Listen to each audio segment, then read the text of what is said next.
అందంగా కనిపించాలని అందరికీ ఉంటుంది. ముఖ్యంగా అమ్మాయిలు అందంగా ఉండాలని గంటల తరబడి బ్యూటీ పార్లర్లలో గడిపేస్తారు. పార్లర్ అవసరం లేకుండా బేకింగ్ సోడాతో ఎన్నో పనులు చేసుకోవచ్చు. ఇప్పటి వరకు బేకింగ్ సోడాని ఎన్నో విధాలుగా వాడి ఉంటారు. కానీ ఇప్పుడు మేము చెప్పబోయే విషయాలని ఇదివరకు మీకు తెలుసుండకపోవచ్చు. ఒక బౌల్లో కాస్త బేకింగ్ సోడా తీసుకుని అందులో సరిపడా నీళ్లు పోస్తూ పేస్ట్ లా చేసుకోవాలి. రెగ్యులర్ ఫేస్ మాస్క్ వేసుకున్నట్టు ఈ పేస్ట్ ని అప్లై చేసుకోవాలి. ఓ గంట తర్వాత గోరువెచ్చని నీళ్లతో నెమ్మదిగా కడిగేయాలి. డ్రై టవల్ తో ఎక్కువ ఫోర్స్ పెట్టకుండా ట్యాప్ చేస్తూ ముఖాన్ని తుడుచుకోవాలి. చలికాలంలో చేతులు కూడా ఎక్కువగా డ్రై అవుతాయి కాబట్టి చేతులకు కూడా ఈ ప్యాక్ అప్లై చేసుకోవచ్చు. శిరోజాల సౌందర్యం కోసం రకరకాల కెమికల్స్ కలిపిన ప్రొడక్ట్స్ వాడుతుంటారు. దీంతో జుట్టుకి ఉన్న సహజ సిద్ధమైన షైన్ కూడా పోతుంది. ఇలా కాకుండా నేచురల్ పద్ధతిలో పోయిన షైన్ ని తిరిగి తెప్పించుకోవచ్చు. తల స్నానం చేసేటప్పుడు మీ షాంపూలో చిటికెడు బేకింగ్ సోడా కలిపి తలకి పట్టించండి. నెమ్మదిగా మర్దన చేసి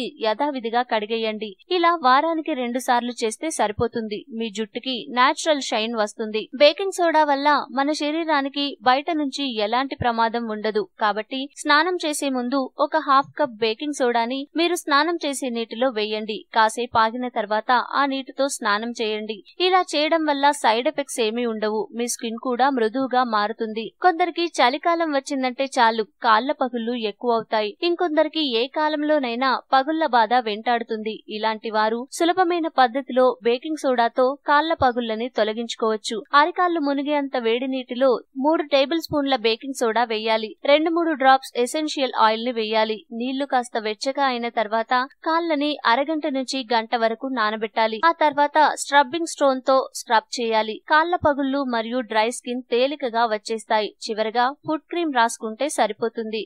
ఈ వీడియో మీకు నచ్చితే లైక్ చేయండి, అందరికీ షేర్ చేయండి, కానీ సబ్స్క్రైబ్ చేయడం మాత్రం మర్చిపోకండి.